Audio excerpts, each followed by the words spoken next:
The Benue State House of Assembly has approved the extension of the tenure of caretaker committees of the 23 local government councils in the state for a period of 6 months. This followed a letter sent to the House by the State Governor Hyacinth Alia and read on the floor of the House during plenary by the Speaker, Andona Dajo.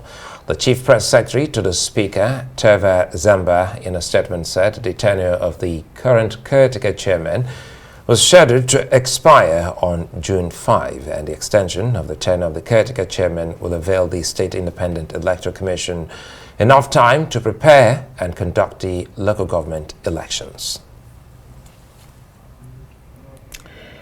So let's bring in lawyer and Arise analyst Frank Tietie for more on this issue of extension of the tenure of local government caretaker chairman. Good to have you on Newsnight tonight.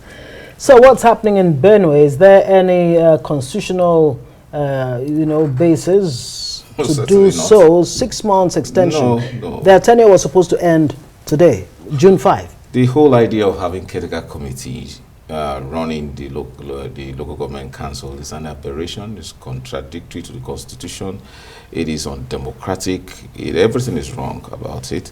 Even though we do have state governments, state House of Assembly that have made laws to regulate or to the establishment and composition of local government councils and how they are run, the very existence of caretaker committee councils are directly opposite the goal of Section 7 of the Constitution. So, strange as it may be that caretaker committee councils are so illegal, it becomes very worrisome that the governor of Benue State, through the validation of the Benue State House of Assembly, is now extending the tenure of local government councils, a caretaker committee of local government councils. So it whole defeats the purpose of the local government system in Nigeria.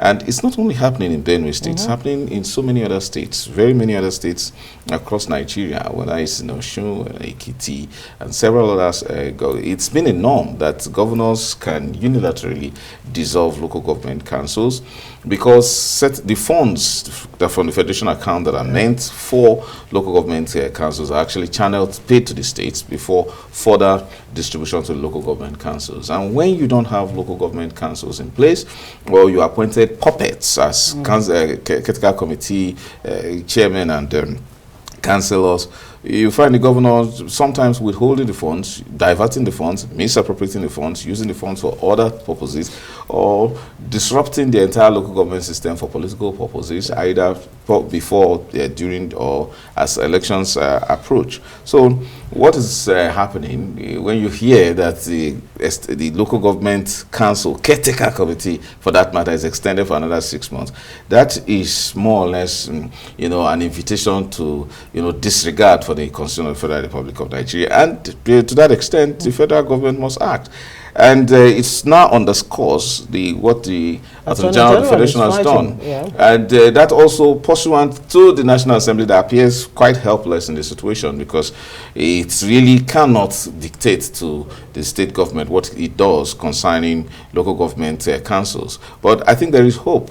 And one would have really expected that the president will direct the withholding of funds that are meant for those local government councils that are not democratically elected, withhold those funds from being sent to the state government. But we have Supreme Court decisions that said, well, if the president has sworn to an oath to protect the Constitution, he should exercise such powers according to the court. So I think Attorney General of the Federation is on the right course, following the resolution of the National Assembly, the Senate of the National Assembly, that proceed to the court and ensure that you stop disbursing funds to these reckless governors, who reckless in the sense that they disregard the provisions of the Constitution of the Federal Republic of Nigeria. Well, I think you've so qualified that because whoever does that is going against the Constitution. And we've also seen council chairpersons come on television to say, well, we're okay with the state giving us funds.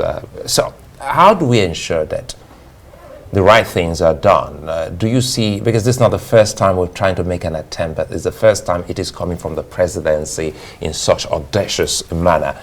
Do you think the assembly, as presently constituted 10th assembly, can actually fix this? No, it cannot. He knows that it cannot fix it. Except, and that's the reason why you see there is now an attempt at a judicial solution.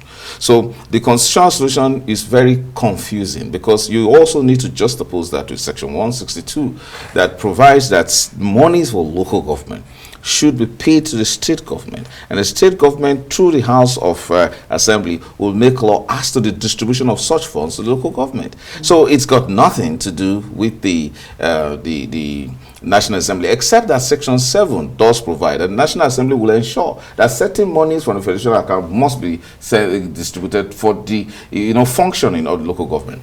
Now, with all of the confusing confusing, yes, because that's the section that the state government yes, with all the confusion with regards to the establishment of a joint local government, state local government account, from which is controlled by the state government. It is now it's now very ripe. The stage is set for the Supreme Court to make a simple, straightforward pronouncement.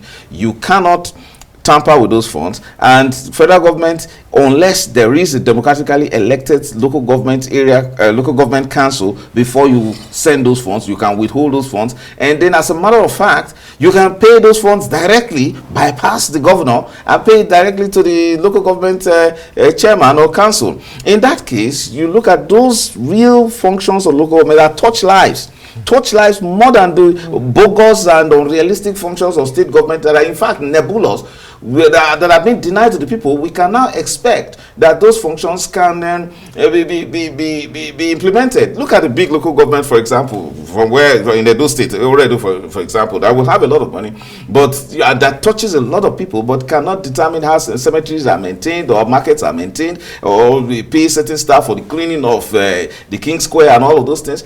Now, you want, as a state governor, you've got no business. So again, it also localizes government. So there are many people in Abuja here who don't have any business here, but knowing that they come from very rich local government area councils like mine in Ogili North of Delta State, they will go back and be playing politics with of trying to become chairman or councillors. But by the time you carry all the money and give to a governor, and the governor wakes up and dissolves all democratically elected chairman and councillors, and then he picks them from nowhere and says, I've appointed you caretaker. And then in the case of Benue, the aberration that is going on in Benue, he not only appointed caretaker committee chairman, he said, I've extended it not for 2 months, not for 1 month, but for 6 whole months. How long does it take to organize elections and get a democratically elected council? So this aberration is not coming, it's not altruistic, it's not coming for the best of reason, it's coming for the most selfish reason, and it's to disrupt governance and punish the people of Benue State and every other state where local government councils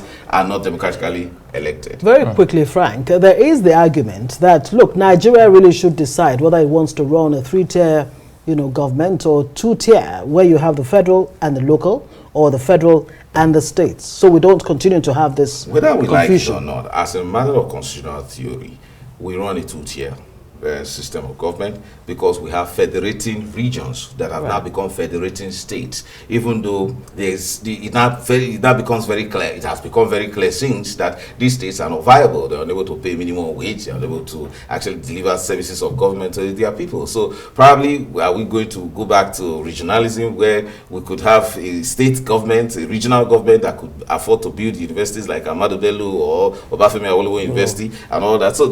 So but again, the idea of introducing local government councils into constitution is to bring government directly closer to the people, and that's why you have those small, and then to have Nigerians have the opportunity to participate in local governance, and that's why you see the states having some measure of overbearing influence and control on the councils, because they are not really federating units. So in talking about tiers, you're talking about federating units. But at what point did these many 36 states ever come together to say we have agreed to federate to become like that's a big Nigeria? question. We really hope that, as you highlighted, we can start to see the importance of grassroots governance. He reminds us of the village headmaster. One of the most powerful individual character there was Councillor Balogun. A councillor, Frank Tietie. Many thanks for being a good councillor tonight.